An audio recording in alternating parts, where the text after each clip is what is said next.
Those of you that follow me on the other channel know I've been on a little bit of a Transformers kick for the last several months. I've been working on a video series about all the Transformers video games, and I literally just got done filming the segment on the 2007 movie game when this came in the mail. I'm like still wearing my Decepticon shirt and everything, so we have here the 15th anniversary live action movie studio series Autobot collection.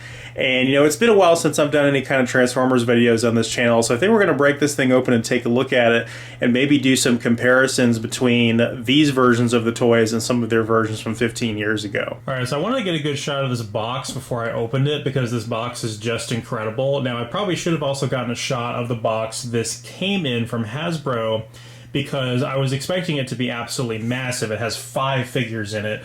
And normally boxes that even one figure are shipped in can get pretty big when you talk about, you know, packaging and bubble wrap and stuff like that.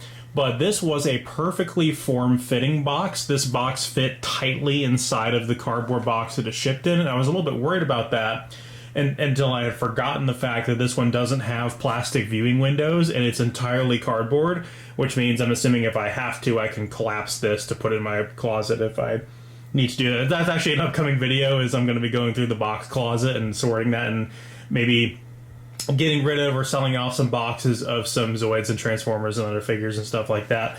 But we'll see that when we get to it. I tried to prevent the light from glaring off of the box here, but as you can see, it's that shiny finished cardboard, and it does look fantastic. We got, you know, nice illustrations of all the characters there.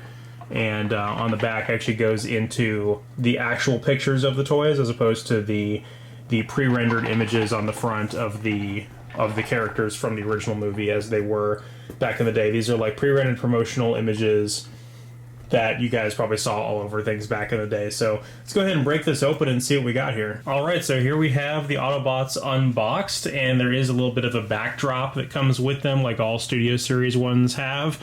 This is the backdrop of the Witwicky household at night, which, side note, they live in a pretty fancy neighborhood. That must be a really expensive house. It's probably some, like, California house or whatever. But, of course, the Autobots proceed to destroy their nice garden and yard in the film. But backdrop aside, these guys look great. And I think what they were going for with this set was to make sure that they scaled well to each other, so they looked good as a group. And as far as that goes, they nailed it. They nailed the height and proportions and the details as it pertains to how well they scale with each other. But that being said, the first thing that was the most apparent to me, and I know this is probably a talking point that has been done to death in the Transformers community, but I've been out of the game for a little while. I haven't been collecting a lot of new figures, and I haven't collected a movie line figure in several years. But I was quite shocked when I opened this to see how small these guys are. They are very, very small compared to their original 2007 counterparts. And I realized that none of these figures are actually new for this release. These are all reissues / repaints for this collection, and these were previously released Studio Series kits over the past 5 years or so. And I will not be able to repeat the actual Studio Series number that each one of these is off the top of my head, but if I know about any differences between this release and the previous Studio Series release you could buy individually, I'll make sure to call those out. But the main thing that was changed here was a little bit of paint changes and detail changes, but other than that, they are mostly the same as their previous Studio Series releases, but they are significantly different from their previous releases throughout the movie series. And of course, the movie line I'll be able to compare these to the most is the original 2007 line. So we'll go ahead and give these guys a one-on-one comparison. So here we have the Studio Series Bumblebee in car mode, and I sincerely apologize for this as far as how the panels and everything look, because I seriously could not get these panels to fit together properly, and I probably just need more time transforming this guy to get it to work. But yeah, they did not want to fit together, and I wouldn't say the transformation was bad or anything, but oh boy, did these panels not fit together very well. So that was a serious problem I had with this guy right off the bat. And the comparisons I'm going to be doing with this guy are going to be interesting because there's probably more Bumblebee variations and different Bumblebee molds from throughout the movie series than any other character in the live action movies. And so there are a lot of characters that, or there's a lot of different versions you can compare to. I've seen people do like the Human Alliance versions and the Dark of the Moon version and all this other stuff. The ones I'm going to be comparing it to is probably the very first deluxe in the movie line that most people got, which was the 2007 deluxe that is the original 1974 Camaro, and then the deluxe that is the 2008 Camaro. But this one is actually going to be the repaint. It's going to be the Cliff Jumper version. Now, this mold, most people have this mold, whether or not they have the original Bumblebee version or the Cliff Jumper version or the Stealth Bumblebee version or the reissued one, or there's so many different versions of this mold. Most people have this one. And so as far as, size and color and details, we can kind of compare with this guy, but most of the all mode comparisons are going to be with this guy. But if you have the original Bumblebee mold for this one, it would be a more accurate comparison. But that just happens to be what I have.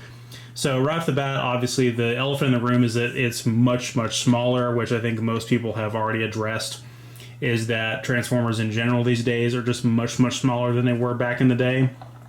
Interestingly enough, the windscreen is translucent, but it's a very dark, smoky color, whereas it's this matte metallic blue on the 70s Camaro Deluxe and a translucent dark blue on the Cliff Jumper here.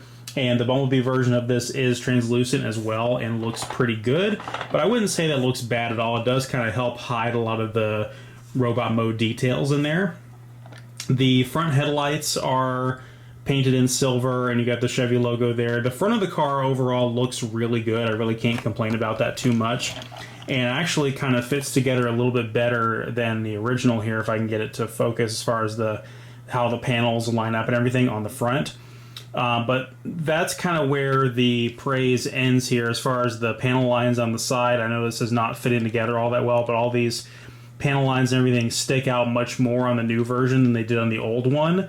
The wheels are pretty nice, though, on the new one, but the old one is still a little bit better. And then as we come around to the back, this version, actually, the Cliff Jumper version is pretty infamous for this, that nothing is painted in back here and it looks terrible. But even back here, no detail in the license plate. The headlights are just red. The exhaust pipes are not painted at all. They're just yellow. So it looks pretty bad at the back, if I'm being honest.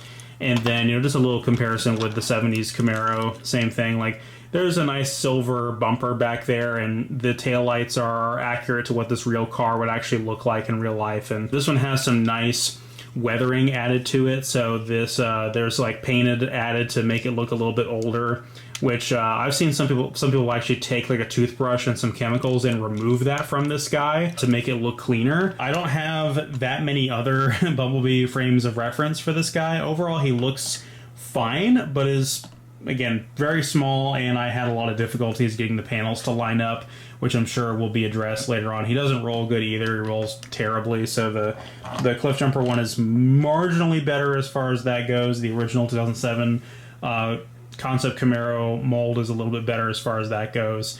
I also have the Supreme Class Ultimate Bumblebee, which is probably the definitive Bumblebee car mode, because it literally could pass off as like a diecast car. It's so detailed, but that kind of comes with it being the Supreme Class, so that would be a very silly comparison for the purposes of this video. But let's go ahead and check this guy out in robot mode. Alright, now we have the Studio Series Bumblebee in his robot mode. So as someone who hasn't really gotten a new movie line toy in a very long time, pretty much since the original 2007 line, I gotta say I'm very impressed by this guy. There's a lot of aspects to him that are incredible in terms of detail and articulation, and this robot mode is really solid. The gun accessory does peg into his hand like this, but it covers his hand really well, creating that feel in the movie where his arm sort of becomes a cannon, which is pretty cool. And just the amount of joints that he has, like his shoulder can move in and out, but then the joint itself raises on a separate pin as part of the transformation. So it's just an absolute ton of articulation and a lot of ball joints.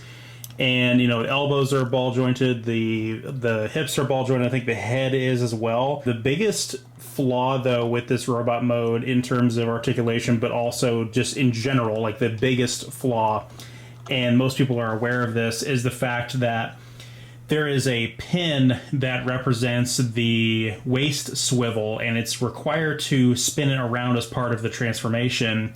And when I spun it, it popped out entirely. And I've very rarely ever had that happen with a Transformer, where the thing has just come up in half into two parts mid-transformation. That was a little ridiculous.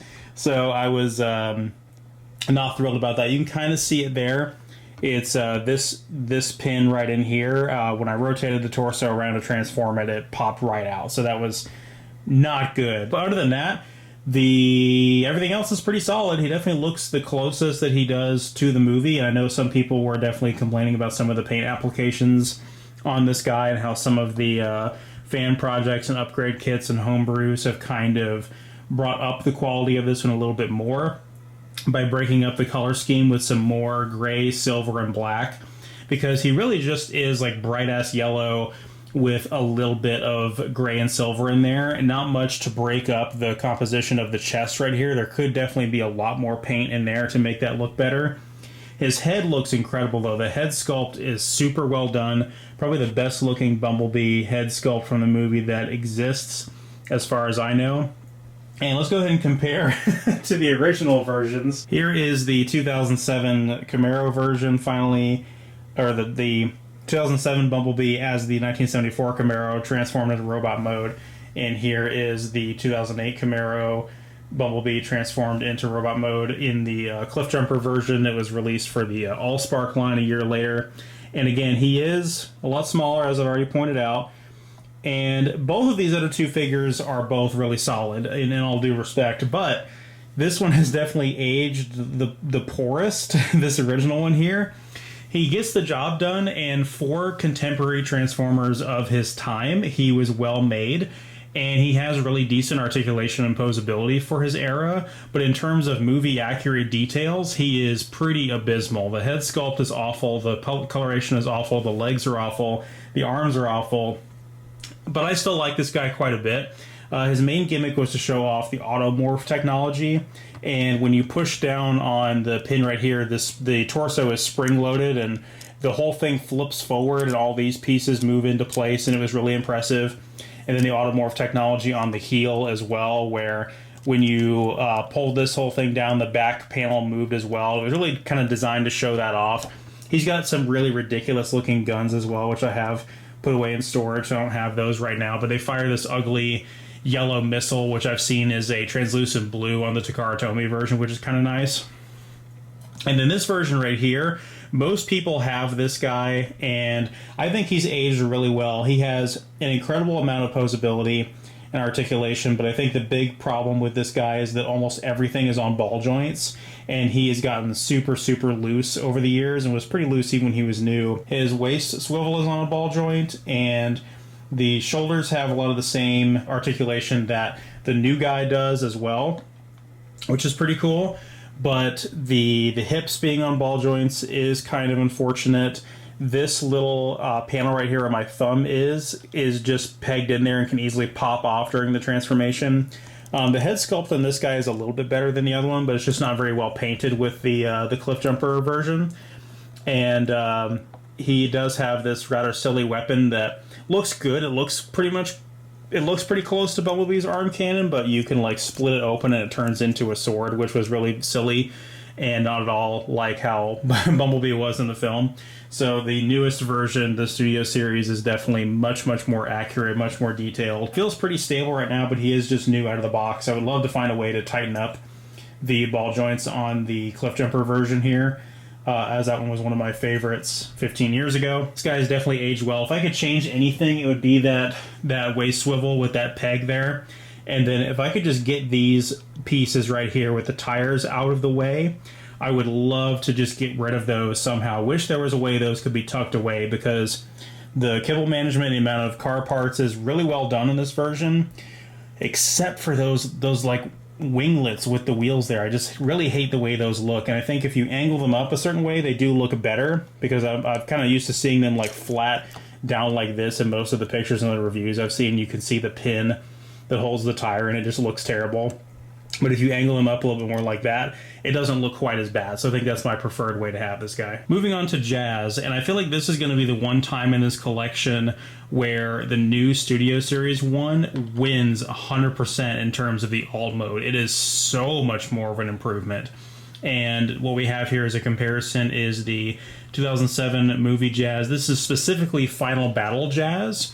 The original Jazz is a similar color, although I think the translucent plastic was a different color there, and then he has some battle damage, which we'll get to in robot mode, and he also has a different weapon with a spring-loaded missile launcher in it, whereas the original version of Jazz and the G1 color scheme repaint Jazz that was released for the 2007 line had this ridiculous, like, telescoping harpoon weapon that came with it that everybody complained was not accurate to the film.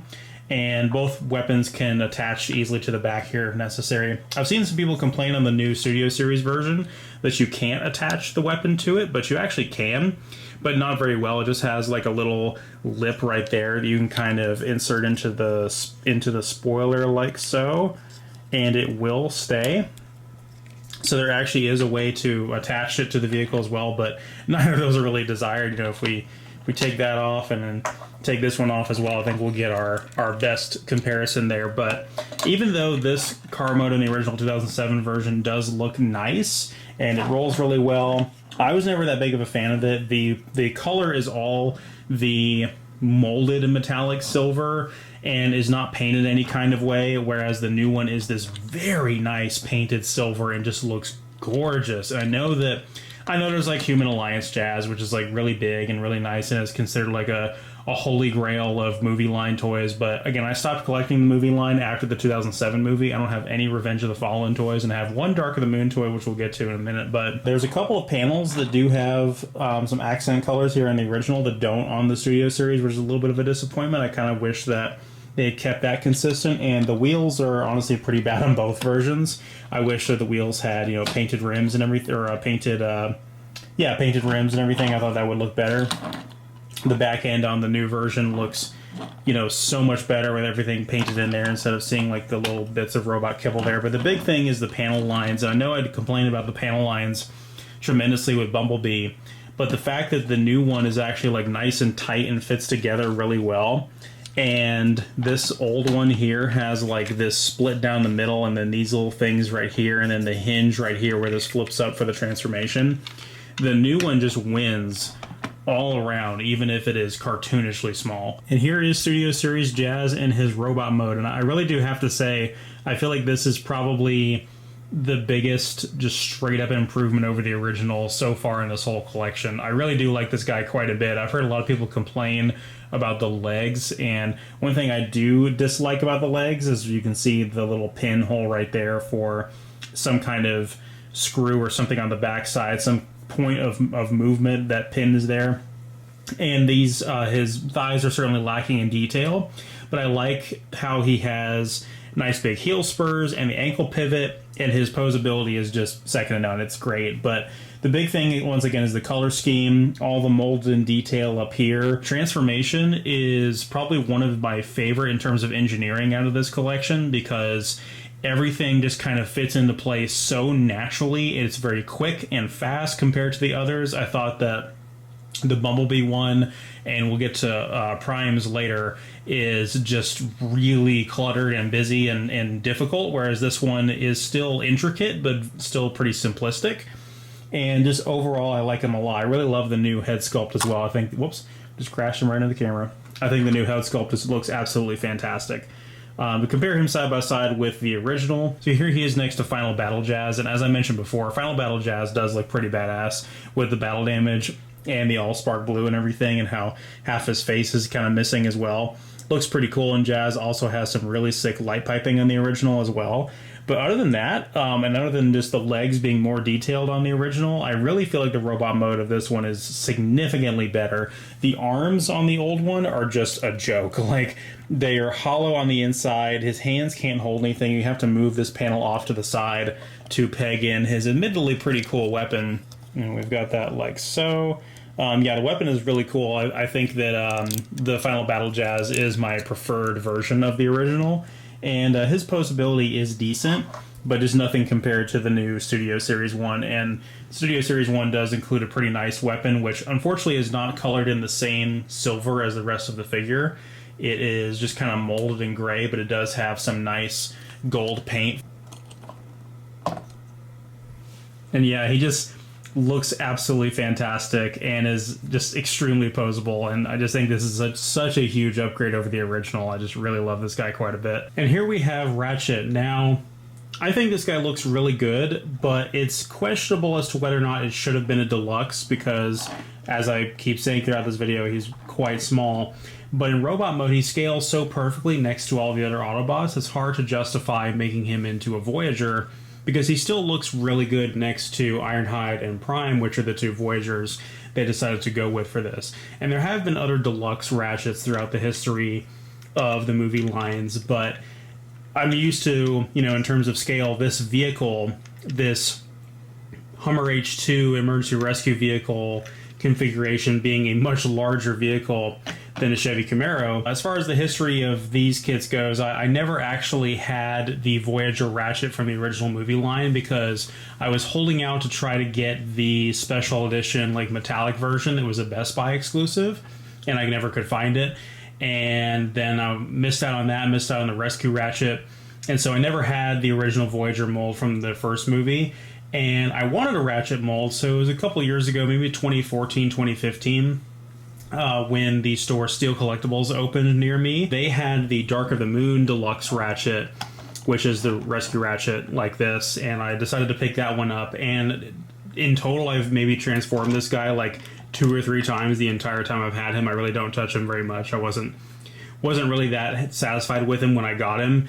And this was the last movie line kit that I ever got up until this collection we've got here today. So I never got anything else from any other movie line, nothing from Revenge of the Fallen, Dark of the Moon, or any other movies after that. But in terms of size comparison, this is a little bit more what I would expect out of a deluxe Ratchet, but I think detail-wise, this one does make up for it. The doors and the front, I think mainly just the doors, are painted, and they look really, really good. I had a little bit of a hard time getting all the panels to fit together, but not nearly as bad as Bumblebee. You can see this panel right here doesn't want to stay in very well. And then something with the roof rack on mine seems a little bit off. So there's a couple different points in which it pegs in here. And this one right here where my thumb is pegs in really well. And there's 2 more right here, but those don't seem to peg in well at all. So it's detached from the top of the roof here and just kind of floating there. And there doesn't seem to be an obvious way to fix that, which is quite a shame, honestly. There are some elements of this vehicle mode that I feel like do need more detail, such as back here, these windows not having anything on them. I think there's another release of this Studio Series Ratchet that does have detail back here, and for this one to not have that is a huge miss. But the fact that the bumper is colored in is really nice, and it overall looks really good. And I'll mention this more when we get to the robot mode, but I think the color scheme is perfect for movie Ratchet. Here is Ratchet in his robot mode, and I definitely have to say I really like the color on this guy a lot. I've seen a couple of comparisons from different Ratchets over the years from the movie line, and he does have this weird lime green that's used in a lot of caution vehicles, and it's not the worst thing in the world, but I've seen some Ratchets from throughout the years that are a little cursed as far as the coloration goes. But it really seems like with this one, they nailed it. I've even seen some comparisons to the previous issue of this Studio Series one, and that one had some problems with the color that this one addressed. Most notably is the face sculpt and the paint applications on the face are just perfect. Probably the best face sculpt of any Ratchet we've ever had. And I really like how, there's a decent amount of distribution, like the black and the red and the gray, but there's nice painted silver down here in the legs, which looks really, really good. And yeah, just really solid overall. He's a little bit loose at the hips because they're on ball joints, as you can see. And his head is actually not on a ball joint. It just swivels back and forth. And he has this weird collar thing going on there that rotates with his head, which is not the most appealing looking thing. But other than that, not too bad. I do wish there was a little bit more paint applications right here on the forearms to make that molded in detail pop. But overall, this guy is pretty good. Lots of articulation. The shoulders move in and out in all kinds of crazy ways because of how the transformation works. I just wish he was a little bit more stable because of I just wish the hips weren't quite so loose. And he does have, of course, the buzzsaw weapon from the movie, which took a couple tries to get that right. The original movie Voyager Class 1 had the roof rack of the back of the Hummer ambulance vehicle come off and become a weird claw weapon that just looked terrible. And then I'll go ahead and show off the other deluxe comparison, the Dark of the Moon Rescue Ratchet. And he's got this weird mech tech weapon that pegs into the side of his hand, which the whole gears and everything, like when you plug it in, is kind of cool. But other than that, the fact that it's on the side of his hand is kind of awkward because it's a really cool looking gun, but it doesn't integrate well into the rest of the robot. The color distribution on the Rescue Ratchet here is not that great. I don't really like the legs. It looks really good in the vehicle mode, but not so much here in the robot mode. But other than that, this guy holds up pretty well compared to the new Studio Series 1, even though the Studio Series 1 is definitely superior. I think in terms of the head coloration, I mean, the old one has nice light piping and it looks really good, but the actual sculpt and level of detail is much, much better on the new one. And there's just so many weird ball joints and redundant hinges on this guy to get his transformation to work that his articulation ends up being functional but really clunky. And he just has like these really limp looking hands there that can't hold anything and fold in like this as well. I think this one does at least. Whereas the Studio Series 1 has hands that can actually hold things. And even though he has like weird double thumbs, which looks a little bit awkward, I don't know why they decided to go for that, but yeah, the Studio Series 1 definitely wins overall. So here we have Ironhide, and once again comparing the new Studio Series version to the 2007 Voyager class version. The size right off the bat is pretty noticeable. Even though they're both Voyager classes, you can see what a Voyager class now looks like in 2022 compared to how it looked like in 2007. The original version is just so much larger. But that's pretty obvious. That's kind of the elephant in the room as far as the discussion around this guy goes. To get into the more nuanced territory, the original truck mode, the GMC Top Kick from the 2007 version, was always really solid. It had good distribution of colors. The front grille is painted. You've got the GMC logo in red there, and the little caution lights are painted in orange, and the same thing is true on the new one as well. And both of them have the same problem where the way the shoulders have to split, there's this harsh seam in the middle here. And I know it looks slightly worse on the original version here, but both figures are susceptible to the grille not lining up properly by virtue of how that splits up. So it's a problem with both of them, but it's not really something you can resolve properly with the Ironhide design. The molding is very similar on both these guys, remarkably close. They're very identical in a lot of different ways. The bumper being painted in gray on this one does break up the color scheme a little bit, which I think is nice. And then my favorite new thing about this one is that the smokestacks are taller and it's silver. That does look a lot better than these really honestly pitiful things right here, which don't even come up to the back of the cab and are black and just kind of blend in. The wheels look okay on the new one as well. They don't look terrible. And the running lights up here at the top are in blue in the original, which are not colored at all on the new Studio Series version. So this one kind of gets a point for that. One thing about the original Voyager's truck mode is that the doors, whoops, almost rolling away. The doors on the side here, this is all molded in translucent plastic and it's just painted over in that matte black there. It looks really good, but I've had to take very careful, close attention with this guy over the year to make sure that that doesn't get scratched, because that can easily just scratch off and reveal the translucent plastic underneath. And I've heard some people complain about that in the past. So I've had to be very careful with this guy over the years to make sure that doesn't happen, and I've been successful with that. A lot of the logos are still the same. You know, you have the Autobot logo on the back on both of them, and you have the GMC logo on the front. But interestingly enough, the original Ironhide has the... Well, actually, no, the new one does have it. I didn't see it there for a second. The 4x4 logo is located in a different spot. Now, both of them have a little bit of an issue with robot mode pieces and kibble and debris underneath the truck. And I would say that the new one looks slightly better. What you have is the feet back here. You have, like, the front part of the toes sticking out back here, which doesn't look good.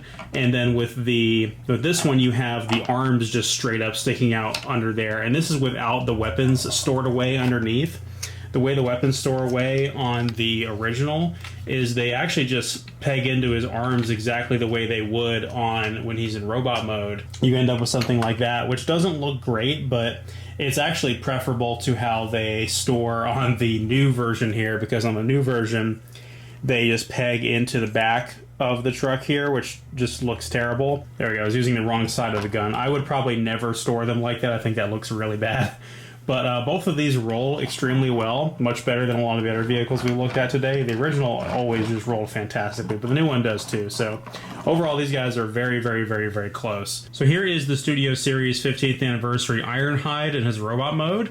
And the interesting thing about Ironhide is that he is probably one of the coolest designs for the Autobots in the original 2007 movie, but also one of the ones that gets the most flack for being overly cluttered and messy, and just a needlessly complex design that doesn't really lend itself well to toy adaptation.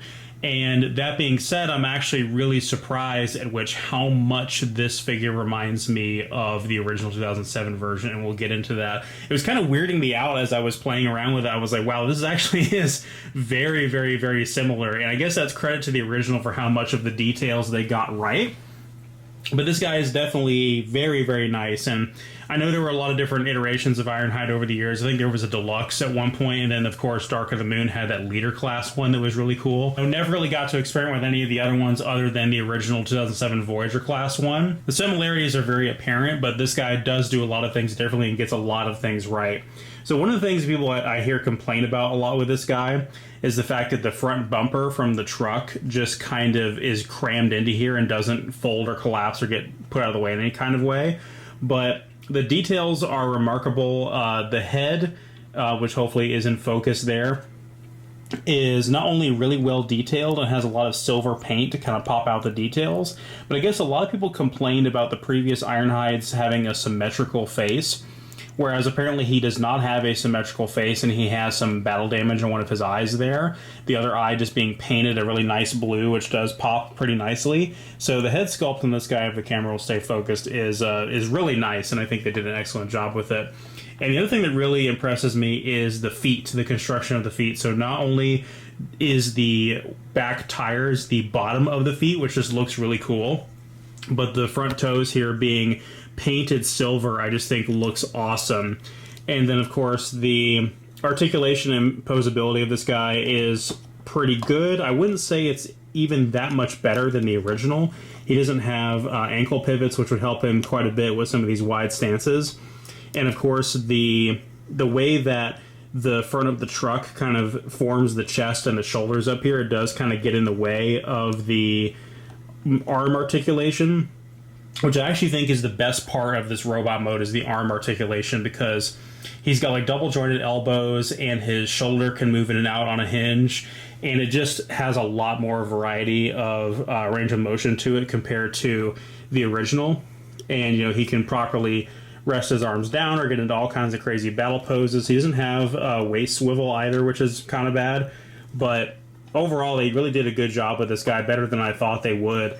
And the arms are still kind of skimpy and lacking in detail, which was also a problem with the original, but they definitely made up for with the way the cannons integrate. And before I get too far off with that, let me just go ahead and bring in the original 2007 version, and we'll do a comparison here. So here is the original 2007 version alongside the new Anniversary Studio Series version, and there are a lot of things, like I said, that are similar. The construction of this guy and the engineering on him was always impressive to some and controversial to others. A lot of people complained that there was never really an Ironhide that managed to get this whole chest thing properly, because these things just kind of free float up here on little hinges and springs, and this part doesn't really peg into anything. It just kind of sits there, and the little flap that kind of anchors it in doesn't really peg into anything. And if you look around to the back, the way that the doors on the truck fold in and the way the back of the truck folds in is almost identical on both the old version and the new version, although I will admit it is a lot less cluttered on the new version. The old version does let you take it off completely, and unfortunately mine is starting to suffer from some issues there where the peg that holds on that piece, it's, for one, it's this nice translucent plastic, but there's like a part of it that's almost damaged there where it's not able to keep that back kibble piece of the truck on there very well. But the 2007 version has some really, really impressive molded in detail and some nice color contrast there. There's like this bluish gray throughout the robot mode and some nice gold metallic right there. Little circles of it here. It's down here and it's on the feet as well. So this guy was actually pretty revolutionary for his time, and he has some of the coolest automorph technology. So when you transform the feet, it actually moves this panel here, the heel spur, and the tire at the same time. So it like completely transforms the bottom half of the truck mode into its final form as the robot mode in one go. So this one piece right here moves the heel spur, the tire, and this panel up here at one time. It's really, really cool. But without that as a feature, what they designed to do for the Studio Series 1 is, like I said, have the tire become the bottom of the feet and just have some more proportional, better looking legs with some better, more accurate paint applications. But again, credit to the original. It was not badly done at all. As good as the paint applications are on the original, I think they're still better on the Studio Series.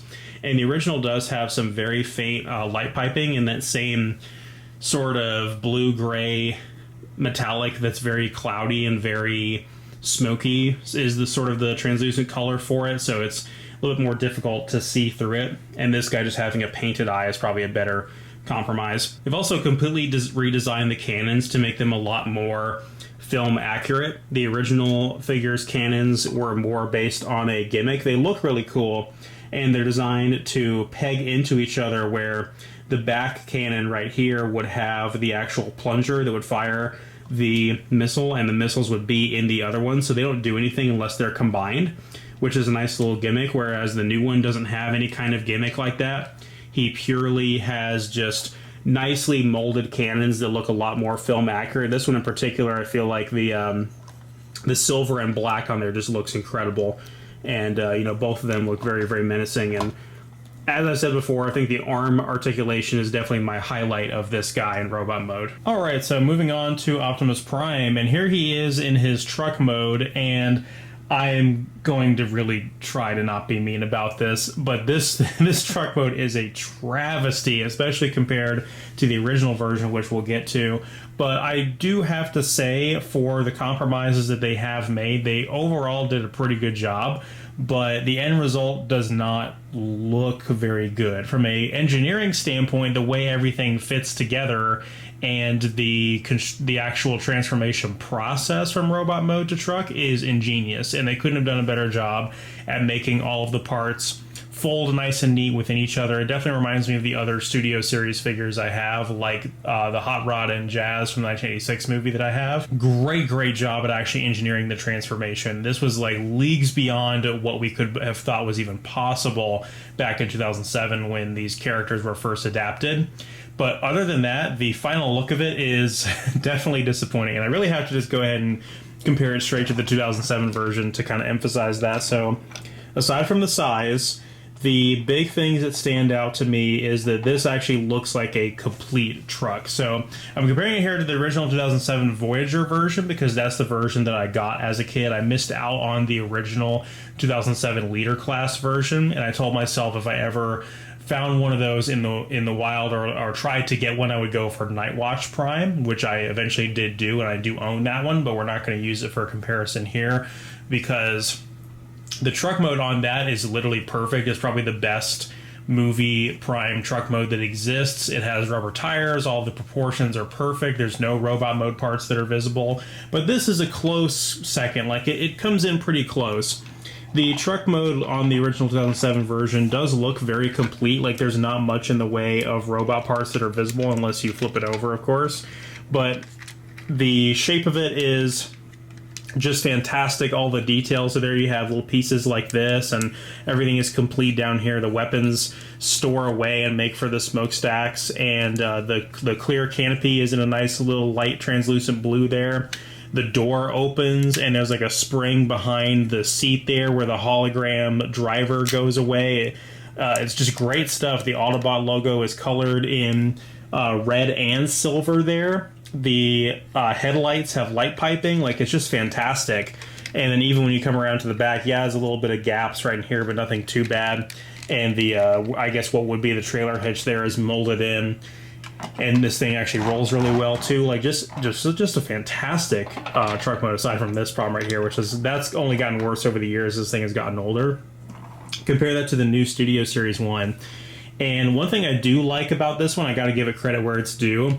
The front grille being, painted a nice metallic silver does look really good, but the Autobot logo is not colored. The headlights are not colored.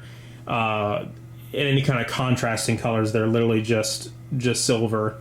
The wheels look terrible and don't roll at all.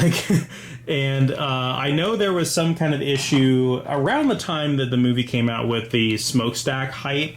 It had affected the Classics Prime from 2006 or 2005, whenever that one came out, where basically all Optimus Primes from that point onward had their smokestacks basically chopped down to where they were not sticking up over the canopy very much. I guess that was to create safety hazards where it's like you don't want to step on it or have it poke you in the eye or something like that. I don't know exactly what the reason is for that, but for some reason the Voyager movie figure was not affected by that at all. He has tall smokestacks and they look fantastic, whereas this one is just completely botched.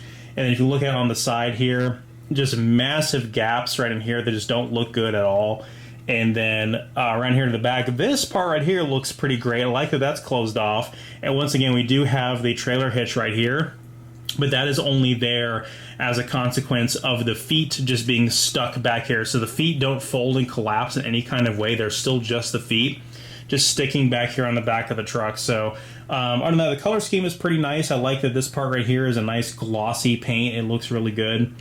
And even the flames look pretty good as well. They're about on par with the original, I would say. The original still looks pretty good, but yeah, out of as far as the truck mode goes with these two, it is just a night and day difference. The 2007 version is so much better. It's actually kind of embarrassing, but like I said, I won't be too mean as far as that goes. I will say the concessions they had to make in order to make the transformation this intricate and for the robot mode to look as good as it does, they definitely did a great job with that. So with this one, the truck mode is highly superior, and with this one, the robot mode is highly superior, which we'll get to. So here we have the Studio Series Optimus Prime in his robot mode, and I gotta say, if what they were going for was to nail the look of the robot from the movie in terms of detail and proportions, they absolutely nailed that. That's something that I think the toy lines have struggled with over the past decade and a half, is getting the live action movie characters to actually look like they do on screen, and I think they finally nailed that here with the Studio Series.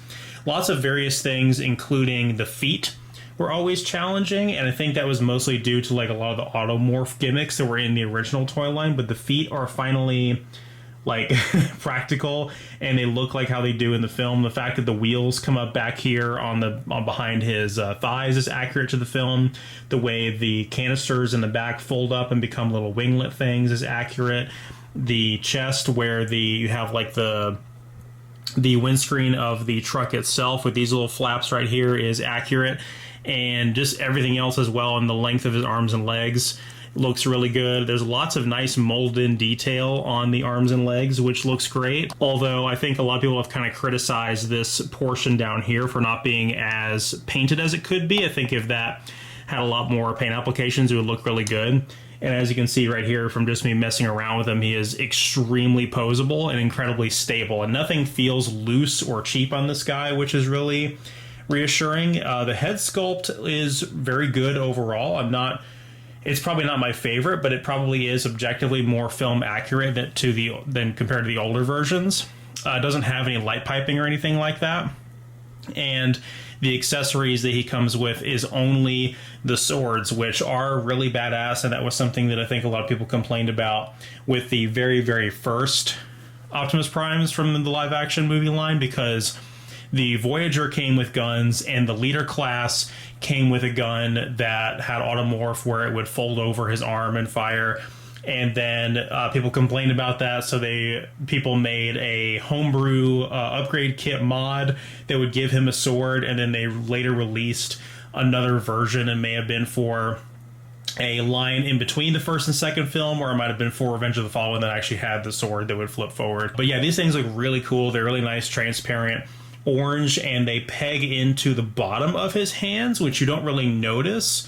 And these flaps on the side kind of help cover that up a little bit too, so it's almost like they do feel like they're coming out from the side of his hands as opposed to being pegged into them, which does help a lot. But I do kind of wish that, you know, for the price we're paying for this collection, that he would have come with a gun of some kind. But again, this collection really feels like it's much more about details and articulation, and is much more for fans and collectors than it is for kids, as the original line had a lot of gimmicks. And while it wasn't the most gimmicky Transformers line to have existed, it definitely had some gimmicks. But overall, this robot mode is pretty stellar in terms of detail. It really does look great, and it scales well next to the other Autobots, even though I'm sure some people would prefer a leader class, and some people would prefer a few more details and paint applications here and there, which I have seen people already solve with fan upgrade kits and homebrew projects. I wanted to compare this guy, of course, to the Voyager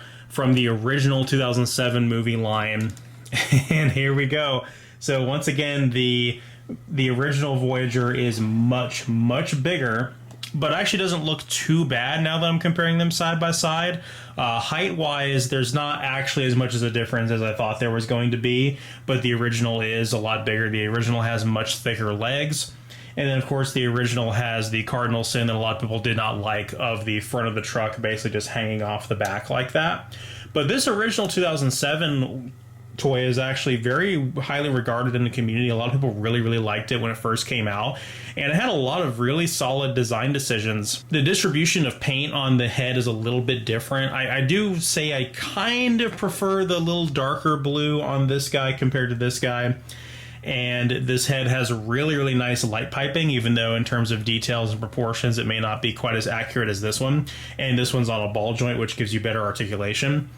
There's no ball joints on this figure whatsoever. The head is side to side, and the way the shoulders move on hinges, but also the shoulders are kind of locked in the side on hinges here, so you can get an even greater range of articulation for stuff like, you know, crazy gun kata poses like that. The smokestacks turn into guns, which I have the missiles put away in storage as to not put pressure on the springs, because these toys are getting really old now. And people really liked back in the day how this kit had some really nice molded in detail in the legs right there, where you swivel the thigh, you can get some more molded in detail revealing itself there. And the articulation and posability on this guy is still really good for his age. And he has a really ingenious automorph in the legs, where when you rotate this piece right here, it rotates the side panel as well, and the knees kind of peg into place like that. So overall, this guy over here has not aged badly at all in terms of quality, and I was actually a little concerned about the shoulders on this guy. I think because I was seeing so many different leader class primes over the years and seeing how they handled the shoulders, and it's something that does look better on the new Studio Series one and is obviously more proportionate.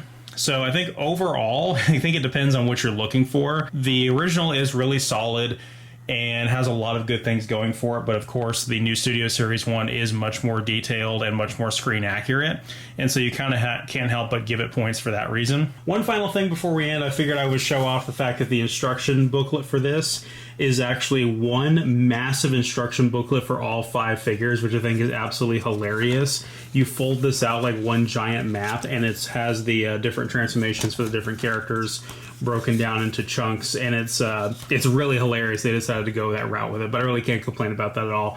It saves a lot of waste, and the packaging in general with this collection, I could really tell. I really started to realize this when I got the Legacy Galvatron, which is the last Transformer that I got before this, that they really are starting to shift their focus from the manufacturing side towards producing less waste. And so if you compare these guys to their original 2007 counterparts in terms of packaging, there was a lot more plastic and a lot more waste generated from the packaging of the originals. Whereas the packaging here is literally just cardboard and paper twist ties that hold them down, which probably has the potential for more things to get damaged in shipping, who knows. But from an environmental standpoint, that is a huge win, the fact that they're eliminating all that plastic waste while shipping you a brick of plastic. So, but anyway, I really hope you guys enjoyed this. If you guys want me to make more Transformers content about my massive backlog of figures as I continue to do, Zoids content and that kind of thing, I'd be happy to do that. I've really been thinking about doing that lately. I guess the Transformers kick I got on with the main channel with making the video game retrospective has kind of gotten me in the mood to do that, and watching some of the other content creators on the platform and how the genre of Transformers videos has changed so much since 2007, which is literally how long I've been watching people making Transformers content. So I'm kind of thinking about getting back into it. I have enough kits in my backlog to where I don't have to be an avid collector and continue to buy more kits in order to make fresh content for it. I can just kind of go through all the kits I own and intersperse those between Zoids reviews and have enough content to last for quite a long time. So if that's something you guys would like to see, definitely let me know. And other than that, thank you guys so much for watching, and I'll see you guys next time.